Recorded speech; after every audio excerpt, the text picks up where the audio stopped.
여러분도 다 피부로 느끼시겠지만 우리를 둘러싼 환경이 하루가 다르게 급속하게 바뀌고 있습니다. 그러다 보니까 우리가 친밀하게 관계를 맺고 교제하는 것이 시간이 지날수록 점점 어려워지는 것 같아요.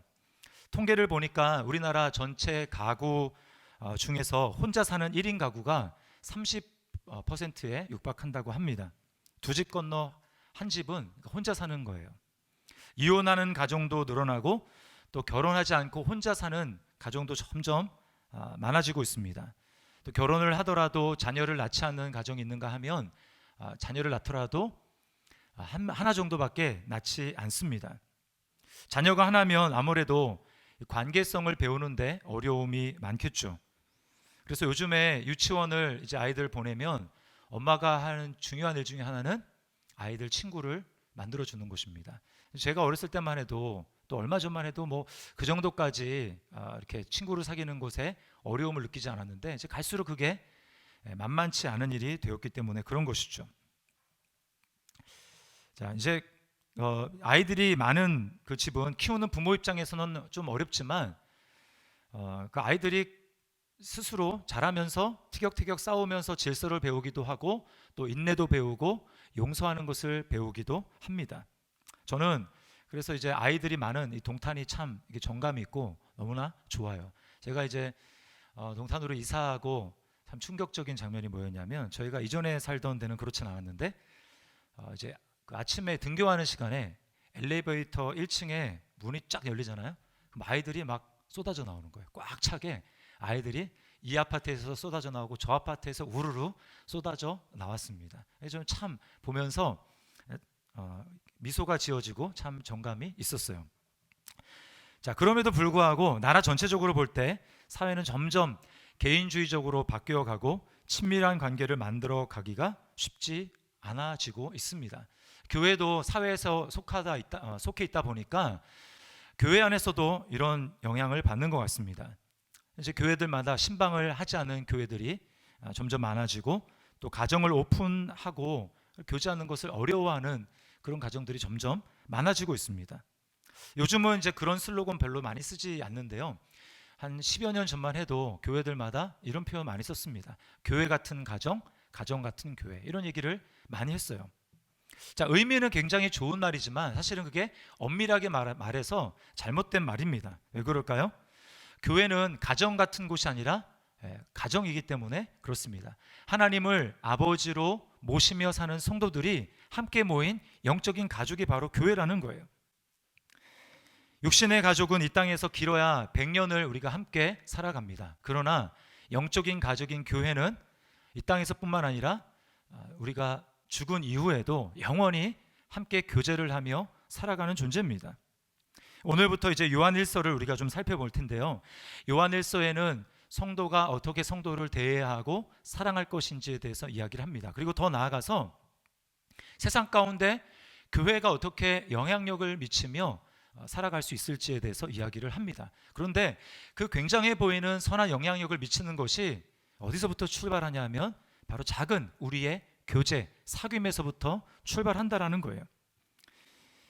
사귐이 없이는 영향력도 없는 것입니다. 그래서 오늘 우리의 사귐이라는 제목으로 몇 가지 은혜를 나누고자 합니다. 자, 첫 번째는 친밀한 사귐이야말로 신앙의 핵심이라는 사실입니다.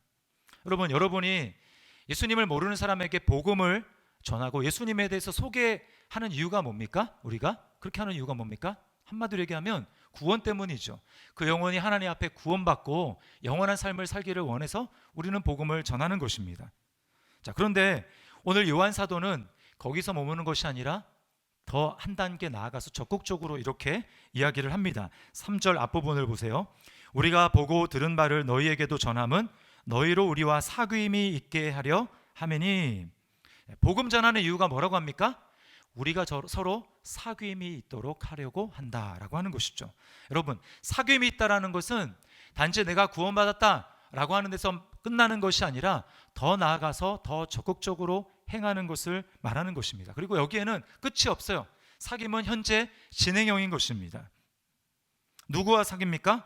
그러니까 우리와 사귐 있게 하려 함이라. 우리와 사귄다는 거예요. 우리가 누굽니까? 예수님을 나의 주 나의 하나님으로 고백하며 예수님이 나의 죄를 씻는 유일한 구세주가 된다라는 사실을 입으로 고백하고 마음으로 믿는 사람들, 성도들이 서로 사귄다라는 것이죠. 예수님을 믿으면 자연스럽게 우리 안에 이런 생각이 듭니다. 아, 형제 자매들이 귀하게 생각이 되고 그리고 가까이 하고 싶고 만나고 싶은 생각이 드는 거예요. 오순절에 예루살렘 그 교회에 성령의 강림이 있었죠. 그러자 사람들이 어떻게 반응합니까? 예수님을 부인하던 사람들이 교회 안으로 엄청나게 많이 몰려 들어오면서 그들 안에 놀라운 변화가 일어나요. 사도행전 2장 46절에 이렇게 기록합니다. 날마다 마음을 같이하여 성전에 모이기를 힘쓰고 집에서 떡을 떼며 기쁨과 순전한 마음으로 음식을 먹고, 네, 모이기를 힘썼다고 얘기를 합니다. 그리고 서로 식사를 하는, 떡을 떼는 교제를 했다고 이야기를 해요. 그럼 뭘 보여주는 것입니까? 성도들은 모일 때 영적인 에너지를 공급받고 영적인 배터리가 충전된다라는 것을 이야기를 하는 것입니다. 성도는 모일 때마다 눈에 보이지 않는 힘을 갖게 되는 거예요. 어떤 분은 교회의 흩어지는 사명을 굉장히 강조를 합니다. 교회는 이렇게 자꾸 모이기보다는 흩어져서 우리 각자의 삶에서 사명을 감당해야 된다라고 이야기를 합니다. 맞는 말이죠. 그래서 어떤 그 교회 보니까 제가 아는 목사님인데 교회 이름을 뭐라고 줬냐면 흩어지는 교회 이렇게 줬어요. 흩어지는 교회. 제가 이제 이렇게 우리 제 동기 목사님들이 그 얘기를 들었는데, 목사님 의도는 좋지만 좀 흩어지는 교회 좀 어감이 좀 별로다 이렇게 얘기를 했어요. 여러분, 우리가 흩어져서 하나님의 사명을 감당하려면 우리 힘이 있어야 되지 않습니까? 흩어졌을 때 사명을 감당하는 그 힘과 능력이 어디서 나옵니까? 그것은 바로 모였을 때 서로가 서로에게 주는 힘과 능력, 거기서부터 우리가 흩어졌을 때 사명을 감당하는 힘과 에너지가 온다라는 거예요. 모이는 것조차 힘들고 버거워하는 교회가 과연 흩어졌을 때 영향력을 발휘할 수 있겠습니까? 그것은 말이 안 되는 얘기예요. 성도들을 하나로 묶는 연대감이 무엇입니까? 그것은 우리 안에 계신 성령님입니다. 성령을 받은 사람들은 옛사람이 죽고 이제 우리 안에 예수 그리스도께서 살아계시기 때문에 이제는 보이지 않는 하나님의 나라를 눈으로 바라보며 그것을 소망 삼으며 살아갑니다. 그런데 세상 사람들은, 성령이 없는 사람들은 이것이 이해가 되지 않아요. 그러니까 누가 이것을 이해해주고 우리를 이해해 줄 수 있습니까? 그것은 우리 예수 믿는 사람들밖에 없는 것이에요. 이것을 전도해 보면 확실히 알게 됩니다. 전도가 무엇입니까? 그 사람에게 천국 생명보험 들어주는 것 아닙니까? 세상의 생명보험은 어때요? 들면 자기가 혜택 받는 게 아니라 자기가 죽을 때 주변에 있는 가족들이 혜택을 받습니다. 그러나 예수 믿고 천국의 생명보험을 드는 것은 그 드는 사람 본인의 혜택을 받는 거예요. 본인이 영원히 하나님과 더불어 죽지 않고, 그리고 하나님과 더불어 교제를 하며 살 뿐만 아니라 이미 천국에 간 성도들과 함께 영원히 함께 교제하며 그 은혜를 누리는 것입니다. 얼마나 좋습니까? 이 천국 영생 복음이, 그 보험이 돈으로 살려 그러면 살 수 없는 것이죠. 이것은 돈으로 살 수 없습니다. 너무 귀하기 때문에 그런 것이죠. 그렇기 때문에 예수 그리스도께서 저와 여러분을 위해서 대신 값을 치루어 주시고 너는 믿기만 하면 된다라고 우리에게 이것을 은혜로 선물로 주신 것입니다. 그러면 여러분, 우리가 객관적으로 봤을 때 이것이 얼마나 귀합니까? 그냥 믿기만 하면 받을 수 있는데 나가서 전도해 보십시오. 사람들이 믿기만 하면 이 영생의 선물을 받을 수 있음에도 불구하고 믿는 것을 거부합니다. 그리고 전도지 나눠주는 사람을 오히려 이상한 사람이라고 생각하고 심하면 불법 광고다 이러면서 신고를 하려고 합니다. 그렇게 전도하러 나갔다가 심한 반대에 부딪혀 보면 우리는 알게 돼요. 내가 지금 예수님을 이렇게 믿고 있는 게 이게 자연스러운 일이 아니구나, 이게 굉장한 일이고 하나님의 엄청난 선물이구나 라고 하는 것을 비로소 알게 되는 것입니다. 그러면 여러분, 교회 안에 이렇게 주일날 모이는 거, 이게 그냥 정말 기적과 같이 보이는 거예요. 때로 교회에 오는데 이렇게 믿음 없이 가정의 평화를 위해서 오시는 분들이 있지 않습니까? 여기도 이제 몇몇 그런 분들이 있을 수 있는데요. 그런 분들은 예배 시간에 이제 이렇게 졸아요, 그렇죠? 이제 신기한 게 설교를 하면 꼭 이렇게 눈을 감으시고 깊은 묵상에 들어가시는 분들이 있어요. 근데 그런 분들 꼭 보면 설교가 딱 끝나면 기가 막히게 눈도 딱 떠집니다. 그러면 이제 옆에서 함께 데리고 온 가족들이 이제 막 깨우죠. 그리고 막 때로는 옆구리를 찌르기도 하고 허벅지를 꼬집기도 하고 그렇습니다. 그럼에도 불구하고 여러분, 교회에 이렇게 나와서 하나님 앞에 예배할 수 있다는 게 얼마나 기적과 같은 일인지 모릅니다. 저는 그래서 이렇게 예배 때 나와서 조는 분이 있다 할지라도 얼마나 참 귀하게 보이는지 몰라요. 우리 편입니다. 일단 들어와서 예배를 드린다는 것 자체가 얼마나 감사한지 몰라요. 지난주 화요일 저녁인가요? 저녁 시간에 제가 이제 집에 가려고 하는데 우리 교회 그 친교실에 주일학교 선생님 한 분이 앉아 있는 거예요. 그분이 직장 생활을 하시는 분입니다. 제가 너무 반가워가지고 이제 어쩐 일이냐고 했더니 이제 성경학교 준비를 이제 만나서 하기로 했다는 거예요. 모임이 있다라는 것입니다. 그분이 직장에 다니시는 분이거든요. 제가 참 너무 귀하게 보이더라고요. 정말 귀하고, 그래서 제가 다른 분 이제 모임 시작되기 전까지, 다른 분이 와서 시작되기 전까지 그분에게 근황을 묻고 어떻게 지내는지 이렇게 안부를 물었어요. 짧은 시간이지만 제 마음이 얼마나 기쁜지 몰라요. 여러분, 성도 간의 이 교제, 만났을 때 이 교제의 생명력은 어디서 나오는 것일까요? 3절 후반부에 이렇게 말합니다. 우리 같이 한번 읽어볼까요? 시작. 우리의 사귐은 아버지와 그의 아들 예수 그리스도와 더불어 누림이라. 여러분, 성도 간의 교제는 그냥 예수 믿는 사람들, 그냥 교회 다니는 사람들끼리, 좋은 사람들끼리 만나는 그런 모임이 아닙니다. 그 안에는 눈에 보이지 않지만 하나님께서, 삼위 하나님께서 함께 임재하시는 거예요. 눈에 보이진 않지만 예수 그리스도를 마음의 중심에 주인으로 모시고, 그리고 보이지 않는 하나님을 의식하면서 하나님이 함께 계시지 의식하면서 우리 그 하나님과 교제하면서 살아가게 될 때, 그런 사람들이 모인 그 모임은 모임의 질이 다릅니다. 엄청난 기쁨과 하나님의 임재의 충만함이 그 모임 가운데 있는 거예요. 그곳에 하나님의 나라가 임하는 것입니다. 반면에 교인들이 모였는데도 나누는 대화의 내용은 다 세상적인 것, 세상적인 자랑들, 또 세상의 욕심들, 그러한 것으로 대화가 흘러가고, 그리고 또 뭐 남자들 모이면은 술 한잔 있어야 된다라고 하면서 뭐 세상적인 방법으로 그 모임을 모이려고 해보십시오. 여러분, 거기에는 하나님이 주시는 기쁨과 그리고 생명력을 경험할 수 없다라는 것입니다. 제가 이제 그 다락방에 참석한 한 남자 집사님의 이야기를 들었는데, 이제 그분이 다락방 모임에 이렇게 예배는 나오시는 분이었지만 다락방 모임에 참석하는 것은 이제 별로 없었어요. 그러다가 이제 남자 다락방에서 참석해서 교제를 나누는데,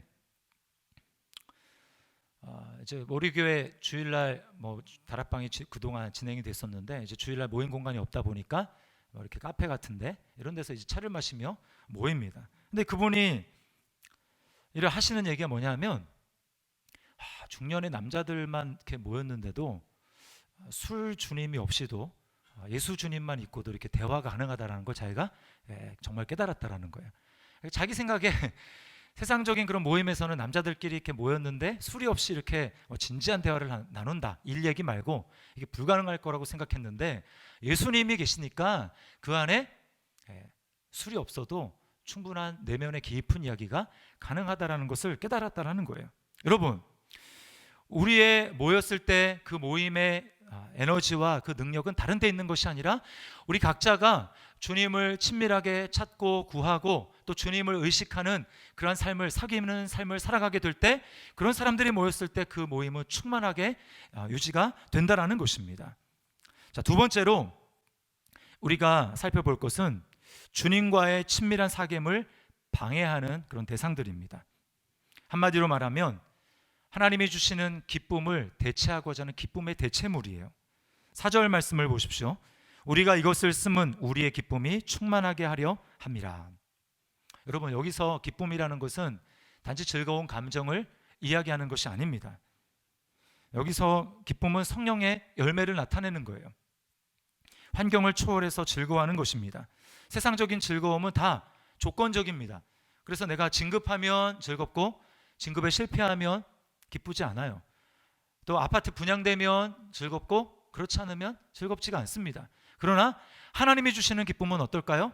환경을 초월해서 내가 부유하고 또 건강해도 기쁘지만 재정적으로 어렵고 또 건강에 어려움이 있다 할지라도 여전히 내면에 빼앗길 수 없는 기쁨이 있는 것입니다. 이것이 바로 성경이 항상 기뻐하라 라고 우리에게 말하는 그 기쁨인 거예요. 어떻게 그것이 가능합니까? 어려운 환경이지만 우리 안에서 우리를 떠나지 않으시는 예수 그리스도가 계시기 때문에 가능한 것입니다. 그러나 안타깝게도 우리는 하나님만이 주실 수 있는 참된 기쁨보다는 그 기쁨의 대체물에서 만족하는 경우가 너무나 많습니다. 예수님을 믿어도 여전히 그런 경향이 우리에게 있다라는 거예요. 어떤 분은 교인인데도 주일에 쉬지 못하고 일을 계속합니다. 그래서 왜 그렇게 주일날 일을 하십니까? 주일날 나와서 하나님을 예배하고 그래야 우리 영혼이 숨을 쉬지 않습니까? 이야기를 하는데 자기가 일에 손을 놓으면 죽을 것 같다는 거예요. 너무 불안하다라는 것입니다. 뭘 보여주는 것입니까? 하나님이 주시는 안전을 일에서 찾는 것이죠. 그런가 하면 어떤 분은 끊임없이 쇼핑을 하는 것을 통해서 만족을 그리고 마음의 체험을 가지려고 합니다. 집에 입지 않은 옷이 굉장히 많음에도 불구하고 또 옷을 계속 사는 거예요. 소비 행위를 통해서 자신의 존재의 의미를 발견하려는 것이죠. 그런가 하면 기도를 하고 우리가 종교적인 행위를 하면서도 불구하고 하나님 자신이 아니라 다른 것에서 기쁨을 찾으려는 경우도 많습니다. 많은 분들이 기도를 하는 이유가 삶에 문제가 생겼을 때 기도합니다. 물론 이제 기도하지 말라는 게 아니에요. 우리 문제 생겼으면 당연히 기도를 해야죠. 그런데 안타까운 것은 무엇이냐면 기도를 하고 주님 앞에 나아가는데 문제는 무엇입니까? 문제가 해결됐어요. 그럼 더 이상 하나님을 찾지 않고 기도를 하지 않는다라는 것입니다. 그러니까 뭐예요? 정말 내 마음에 하나님으로 채워지기보다는 문제만 없으면 내 삶 가운데 불안을 주는 요소만 없으면 나는 괜찮습니다 라고 하는 것이죠. 여러분 정말 하나님을 목적으로 삼고 예수님을 목적으로 삼아서 주님을 찾고 있습니까? 상담가인 레리 크랩 박사가 이렇게 이야기를 합니다. 우리는 하나님께로 진정으로 나아가지 않고서 안도감을 얻으려고 합니다. 그래서 열심히 기도하고 결단하고 봉사하면서 생수를 얻으려고 그리스도께 가지만 그 동기는 믿고 소망하고 사랑하려는 결심에 있는 것이 아니라 안도감을 얻기 위한 것입니다. 내 마음만 그냥 좋다면 그러면 우리는 하나님 없이도 얼마든지 살아가려고 하는 그런 경향이 있다라는 것이죠.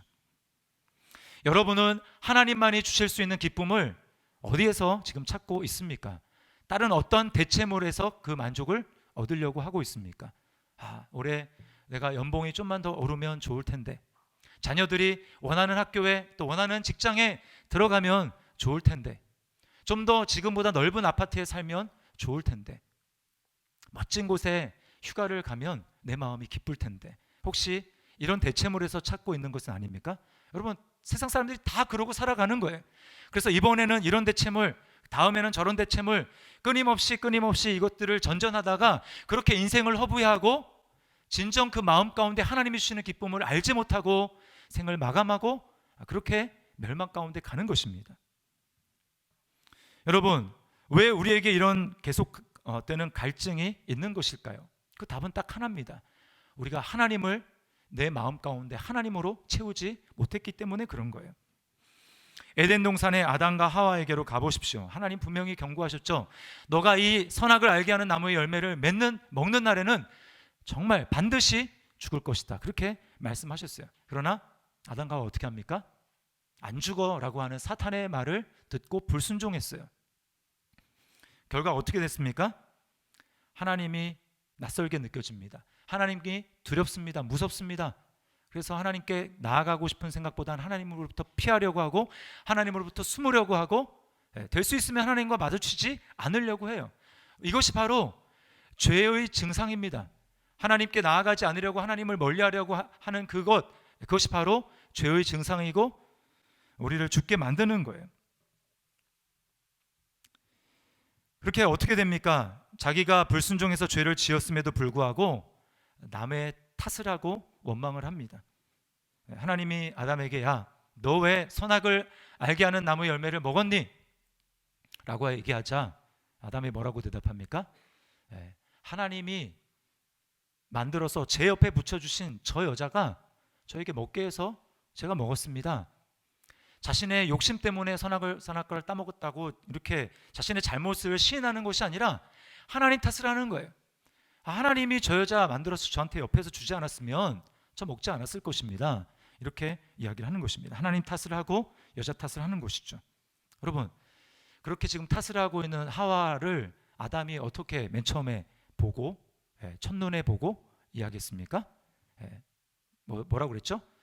내 뼈 중에 뼈요 살 중에 살이다. 이 말은 완전 최상의 안성맞춤으로 하나님이 나에게 주셨다라는 거예요. 나한테 꼭 맞는다. 당신 나한테 없어서는 안 된다. 라고 그 고백한 것입니다. 오래 지금 선악과를 따먹기까지 오래 살아가지고 두 사람 사이에 권태기가 온 것일까요? 아닙니다. 여러분, 우리에게 뭘 보여주는 거냐면 모든 인간 관계에 있어서 문제는 바로 죄 때문에 일어난다라는 거예요. 죄 때문에 이기적인 마음이 되었고 자기만을 생각하는 마음이 있다 보니까 그 관계에 어려움이 찾아온다라는 것입니다. 부부간에 오래 살았기 때문에 권태기가 와서 문제라고요? 아닙니다. 문제가 있다면 그것은 내가 하나님 아닌 다른 것에서 만족을 찾으려고 하는 나의 그 죄에서부터 나오는 것이지 권태기가 문제가 아니라는 거예요. 그러므로 여러분, 관계가 깨어지고 그 안에 친밀감이 없고 그 문제는 바로 하나님을 떠난 죄에 있는 것입니다. 그러면 뭐예요? 해결책도 하나님께로 돌아가고 하나님으로 내 마음을 채우게 될 때 그 문제가 사라질 수가 있는 것입니다. 자, 그런데 문제가 뭐예요? 죄를 지은 인간은 하나님이 답이라는 것을 모릅니다. 그것을 부인합니다. 그리고 어떻게 가야 되는지도 알지 못한다라는 거예요. 이게 죄의 아이러니입니다. 여러분, 하나님을 떠나서 하나님 아닌 다른 대체물을 끊임없이 추구하고 있는, 그래서 방황하고 있는, 인생을 허비하고 있는 우리에게 진정한 소망이 무엇입니까? 우리의 소망이 어디에 있습니까? 그것은 바로 길을 헤매서 무엇이 길인지도 알지 못하고 있는 우리를 위해서 주님이 나타나 주셨다라는 거예요. 하나님이 우리에게 나타나 주셨다라는 것입니다. 이게 소망이에요. 2절 말씀을 보십시오. 우리 같이 한번 읽겠습니다. 시작. 이 생명이 나타내신 바 된지라. 이 영원한 생명을 우리가 보았고 증언하여 너희에게 전하노니 이는 아버지와 함께 계시다가 우리에게 나타내신 바 된 이시니라. 네, 나타났다라는 것을 이 한 절에 두 번이나 강조하고 있습니다. 마치 목이 말라가지고 이제 막 죽게 생겼는데 사막에서 오아시스를 찾는데 그 오아시스가 눈앞에 딱 나타난 것과 똑같은 거예요. 우리 하나님은 우리에게 팔짱만 끼고 앉아서 야, 네가 죄를 지었고 네가 스스로 잘못을 자초했으니까 네가 나를 잘 찾아봐라. 팔짱을 끼고 우리가 고통하며 고생하는 것을 구경하시는 분이 아닙니다. 우리 하나님은 우리를 향해서 안타까운 마음을 가지시고 우리에게 나타나시는 거예요. 누가복음 15장에 보면 잃어버린 자를 찾는 하나님의 안타까운 심정이 잘 나타나 있습니다. 거기 세 가지 비유가 나오는데 첫 번째가 양의 비유고, 두 번째가 잃어버린 동전을 찾는 여인의 비유고, 세 번째가 탕자의 비유입니다. 우리가 잘 아는. 여러분, 거기에 공통적으로 나오는 단어가 뭔지 아십니까? 이런 거예요. 찾아내도록 찾는다라는 것입니다. 찾아내도록, 절대로 포기하지 않는다라는 거예요. 끝까지 찾아가서 잃어버린 자를 찾으시고 그에게 나타내 주신다라는 거예요. 이것은 경제적인 논리를 초월하는 것입니다. 경제성으로는 말이 안 돼요. 대표적인 경우가 그 양의 비유 아닙니까? 100마리 양 중에서 한 마리 잃어버렸어요. 99마리 있습니다. 근데 어때요? 99마리를 제쳐두고 한 마리를 찾으러 가는 거예요. 여러분, 이거는 완전히 말이 안 되는 얘기죠. 뭘 얘기해 주는 것입니까? 주님께는 한 마리의 잃어버린 양이 있는 한 주님의 마음은 쉬지 못한다라는 거예요. 그것을 끊임없이 찾으시고 우리를 향해서 나타내시며 우리에게 나타나서 내가 곧 길이고 진리고 생명이니까 나를 통해서 아버지에게 와라, 아버지 품으로 와라, 너의 문제를 나를 통해서 해결하라 라고 주님께서 우리에게 말씀하는 것입니다. 그만큼 우리를 사랑하시는 것이죠. 스스로 반역을 하고 경고했음에도 불구하고 선악을 알게 하는 나무의 열매를 따먹어서 실제로 영적으로 죽었고 죽어가는 우리를 향해서 주님은 나타나셨어요. 왜 주님만이 길이 될까요? 주님만이 아버지 하나님으로부터 이 땅 가운데 오셨기 때문에 그 길을 아시는 것입니다. 어떻게 아버지께로 가야 되는지 아버지께로부터 오신 분만 그 길을 아는 거예요. 선악을 알게 하는 나무의 열매를 우리가 먹어서 우리가 죽음을 경험했는데 주님께서는 우리 자리에 들어오셔서 우리의 죽음을 대신 죽어 주셨습니다. 우리의 심판을 대신 당해 주셨어요. 그래서 그리스도 안에서 우리는 하나님의 영접을 받고 하나님의 사랑을 받는 것입니다. 예수님 안에 있는 누구든지 이제는 다시 그의 심령 가운데 하나님의 사랑이 흘러가는 거예요.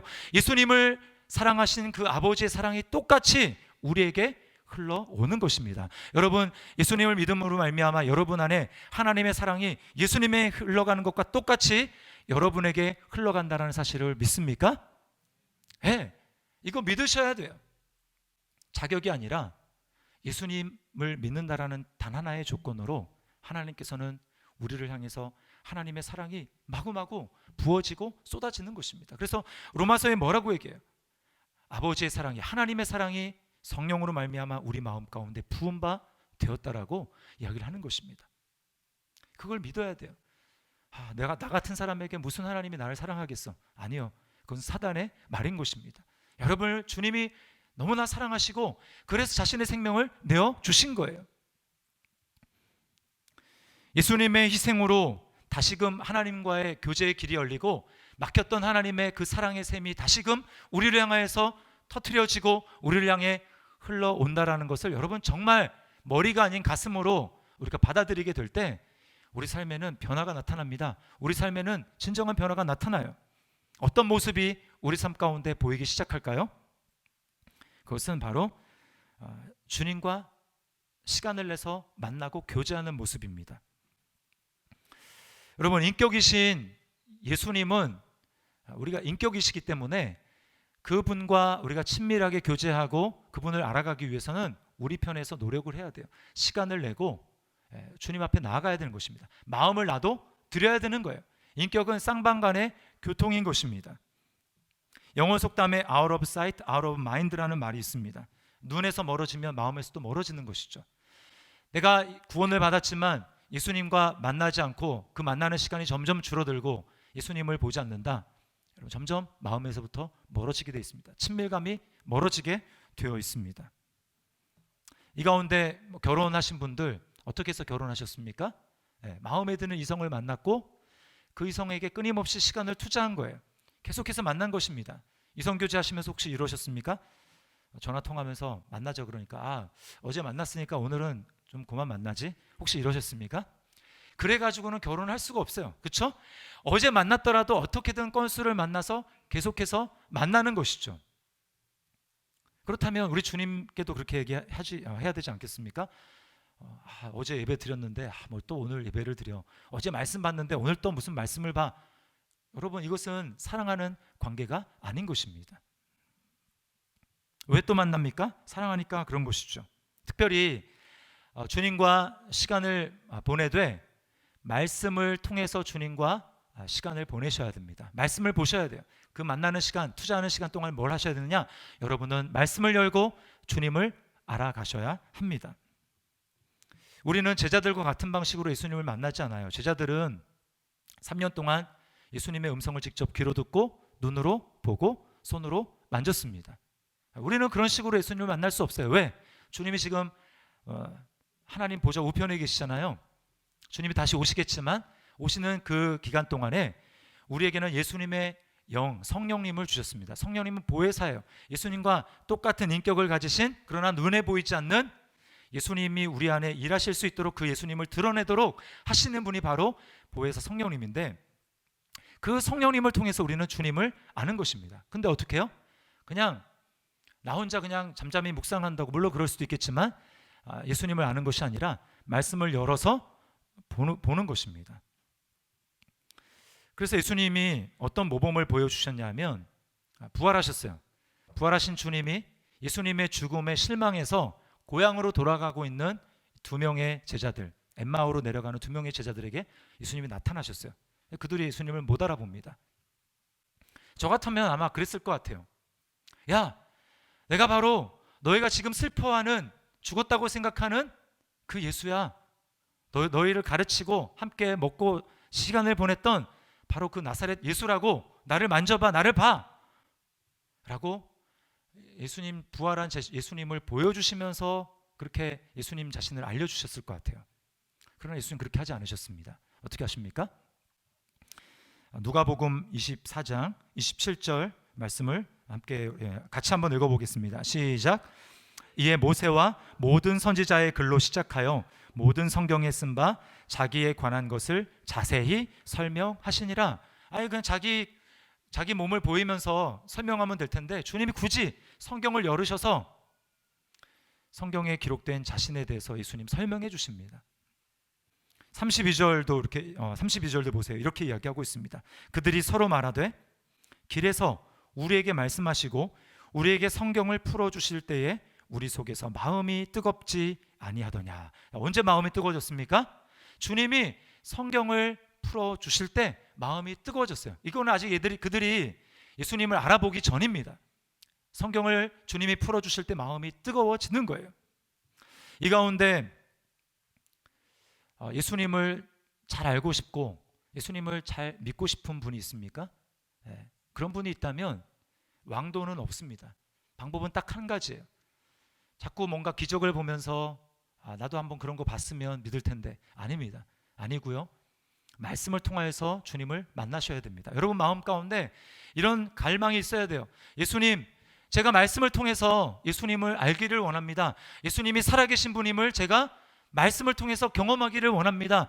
제가 목사님의 그 설교 말씀에 집중할 때에 주님 저에게 말씀해 주시고 또 집에서 성경을 펴서 주님께 시간을 내고 나아갈 때 말씀을 통해서 내가 주님을 알 수 있도록 도와주십시오라고 그렇게 기도하며 나가면 여러분 반드시 예외 없이 그분은 예수님을 만나게 될 줄 믿습니다. 예수님이 여러분을 만나 주실 줄 믿습니다. 네, 주님은 그런 분이에요. 오늘날 서점에 가보면, 기독교 서점에 가보면 얼마나 많은 책들이 넘쳐나는지 모릅니다. 여러분 기독교 서적을 읽으면서 대리만족을 하시려고 하면 안 돼요. 저도 과거에 많이 그랬습니다. 어떻게든 이런 걸 통해 가지고 간접 체험을 하고 나도 좀 그래 볼까, 뭔가 기적을 경험해 볼까. 물론 그런 책 읽는 것 좋습니다만 그 읽는 열심 이상으로 말씀을 직접 펴서 봐야 합니다. 그래서 신학교 신학생들의 비애가 뭔 줄 아십니까? 성경 가르쳐 주는 줄 알고 신학교 온 사람들이 많다라는 거예요. 근데 성경은 안 가르쳐 주고 성경에 대해서만 배웁니다. 성경에 대해서만 열심히 공부하면 3년 동안 성경을 모르는 거예요. 우리는 그런 오류에 빠질 수가 있는 것입니다. 성경에 대해서, 예수님에 대해서, 하나님에 대해서 얘기하는 것이 아니라 직접 말씀을 펴서 나는 이런 자다라고 말씀하시는 주님을 우리가 만나야 하는 것입니다. 그럴 때 우리의 믿음이 생겨지고 주님과 친밀한 관계가 맺어지고 주님께 가까이 나갈 수가 있는 거예요. 자, 그런가 하면 다른 형제 자매들과 교제하기를 힘써야 합니다. 성경에 뭐라고 얘기합니까? 두세 사람이 내 이름으로 모인 곳에 나도 그들 중에 있다라고 말씀을 하세요. 다락방에 참석한 분들은 경험해 보셨겠지만 여러분 그 다락방은 그냥 다락방이 아닙니다. 그냥 사람들의 모임이 아니고 그 모임을 통해서 하나님이 나에게 말씀을 하세요. 주님의 음성을 듣습니다. 어떨 때는 성경을 통해서도 하나님의 뜻을 알 수 없고 기도의 응답을 경험하지 못했는데 다락방에 참여해서 지금 내 앞에서 얘기하는 형제 자매들의 이야기를 들으면서 주님의 음성으로 나에게 들리고 응답을 경험하는 거예요. 제가 얼마 전에 이제 시티 투 시티 이제 이사 목사님들 수련회를 갔는데요. 첫날이었습니다. 이제 첫날 점심 때 식사를 하면서 그 모임이 시작이 되었는데 식사 장소가 이제 방이 따로 있었어요. 따로. 그래서 저희들끼리만 교제를 할 수 있었는데 식사 다 한 다음에 이제 새로 이사로 들어오신 목사님들이 몇 분 계셨기 때문에 다 돌아가면서 자기 소개를 그리고 요즘에 어떤 삶을 살고 있는지 근황을 짧게 이야기하는 시간을 가졌어요. 뭐 이제 시간도 길지 않습니다. 길어야 10분? 제가 이렇게 일어서서 자신의 삶에 대해서 이렇게 짧게 이야기하는 그 목사님들의 이야기를 들으면서 제가 저에게 말씀하시는 하나님의 음성을 제가 들었어요. 저에게 강력하게 도전하시는 주님의 음성을 들었습니다. 몇몇 분 그런 분이 있었지만 특별히 한 어떤 목사님이 최근에 어려운 자신의 이제 교회에 있었던 일을 나누시면서 마음속에 미움이 싹트고 축복할 수 있어야 되는데 축복하기가 어렵고 마음속에 괴로운 이제 그 마음으로 고통하게 됐다는 이야기를 나눴어요. 그러면서 그분이 자기만의 방법으로 이렇게 했다고 합니다. 비밀 일기장에다가 그 낱낱이 감정의 한 찢기까지도 요까지 막 다 쓰면서 일기장에다 기록을 하셨다고 해요. 그리고 다 그렇게 쏟아낸 다음에 이제 약간 떨어져서 제3자의 시각으로 또 하나님의 시각으로 그 글을 다시 보면서 내 마음 가운데 이런 게 있구나 라고 하면서 그것을 주님의 마음으로 다시금 풀어내는 그런 일을 했다라는 거예요. 그 하시면서 이전에는 그 마음이 너무 힘들어서 자신을 어렵게 만든 그 사람을 축복하기가 어렵고 마음이 굉장히 괴로웠는데 그 과정들을 겪으면서 마음이 하나님이 주시는 새로운 마음, 회복하게 하는 그런 마음으로 마음이 돌이켰다라는 이야기를 제가 들었어요. 그러면서 주님께서 저에게 그렇게 말씀하시는 것 같았어요. 나한테 필요한 게 저거구나. 사실 저도 이제 일기까지는 아니고 한 월기 한 달에 한 번 정도 그렇게 썼는데 제가 예전에 그런 방식으로 했는데 어느 순간인가 그렇게 하지 못하고 있었어요. 그 이유는 이런 것 때문입니다. 아내가 혹시 보는 거 아니야? 이렇게 없을 때 그러니까 이제 거기다가 다 이렇게 애들이 혹시 보지 않을까 이런 마음으로. 근데 제가 이제 방법을 찾아가지고 제가 알게 됐어요. 그래서 주님이 저로 하여금 너 마음속에 그 깊은 곳에 있는 그 감정의 찢기 그거 나한테 내놓아야지. 너 그거 내놓지 않고 너는 그 한계를 더 넘어가지 못하는 거야. 나의 은혜가 너에게 그것 이상으로 넘치지 못하는 거야. 너 그거 나한테 내려놓아야 돼. 주님이 저에게 그렇게 말씀을 하시더라고요. 제가 그래서 요즘에 이제 그 일을 좀 하고 있습니다. 제 마음속에 일어나는 감정의 찢기까지 다 주님 앞에 내놓고 그래 주님께서 거기서부터 나를 회복시키시는 은혜를 내가 경험해야지. 여러분 이런 일들이 어떻게 가능합니까? 형제 자매들이 모여서 그 안에 성령께서 임재하시는 가운데 서로 교제하며 나아갈 때 그 안에 이런 놀라운 역사가 있는 것입니다. 그래서 주님을 새로운 차원으로 경험하는 거예요. 여러분 성도는 어떤 사람입니까? 세상과 반대되게 살아가는 거예요. 세상은 끊임없이 세상에 혼자만의 시간을 추구하고 나만의 굴 속으로 들어가고 나의 문제를 내가 혼자 스스로 해결하려고 합니다. 그러나 성도는 반대로 사는 거예요. 모이기 힘쓰고 그럴 때 우리의 마음을 열고 주님 안에 우리 가운데 임재하시는 그 주님을 우리가 기억하면서 주님을 의식하면서 우리가 교제에 힘쓰는 것입니다. 사귐에 힘쓰는 거예요. 그럴 때 모일 때마다 세상이 줄 수 없는 하나님이 주시는 영적인 힘을 공급받게 될 것입니다. 그리고 우리가 주님을 더 갈망하며 주님을 사귀게 될 때 모임 가운데 역사하시는 하나님의 능력과 그 은혜를 더 크게 경험하게 될 것입니다. 우리는 대체물로 만족하는 존재가 아니에요. 예수님만이 우리의 깊은 갈망을 해결해 주실 수 있는 분입니다. 그러므로 어떻게 해야 되겠습니까? 우리에게 나타내 보여주신 주님, 길을 보여주신 주님, 하나님과 사귐의 길을 다시금 열어주시고 우리에게 하나님의 사랑이 흘러가도록 하신 그 주님을 생각하며 여러분 우리는 열심을 내야 됩니다. 주님을 만나기 힘쓰고 말씀을 통해서 또 형제 자매들과의 만남 가운데 만남을 힘쓰면서 우리가 만나며 주시는 주님의 놀라운 은혜를 시간이 지날수록 더 깊이 체험하고 그것이야말로 우리를 세상 가운데 살아내도록 만들고 하나님의 사명을 감당하도록 만드는 능력이 될 줄 믿습니다. 이런 은혜가 저와 여러분의 삶 가운데 더 구체적으로 충만하게 있기를 주님의 이름으로 축원합니다. 우리 말씀을 기억하면서 이 시간 우리 하나님 앞에 찬양하겠습니다. 우리 주님과의 만남과 사귐을 더 갈망하며 우리 오직 주의 사랑에 매여 우리 찬양 하나님 앞에 드리도록 하겠습니다.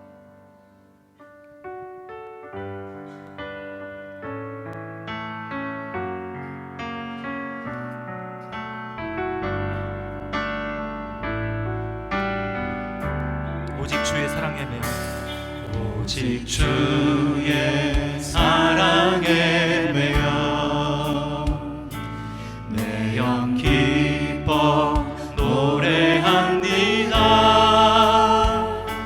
이 소망의 언덕 기쁨의 땅에서 주께 사랑 드립니다.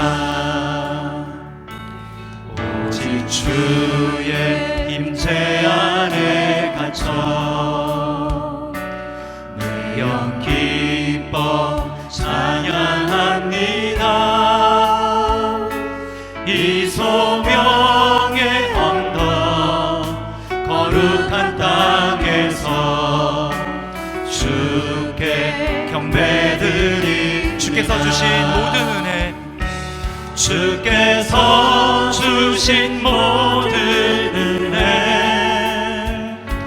나는 말할 수 없네. 내 영혼 즐거이 주 따르렵니다.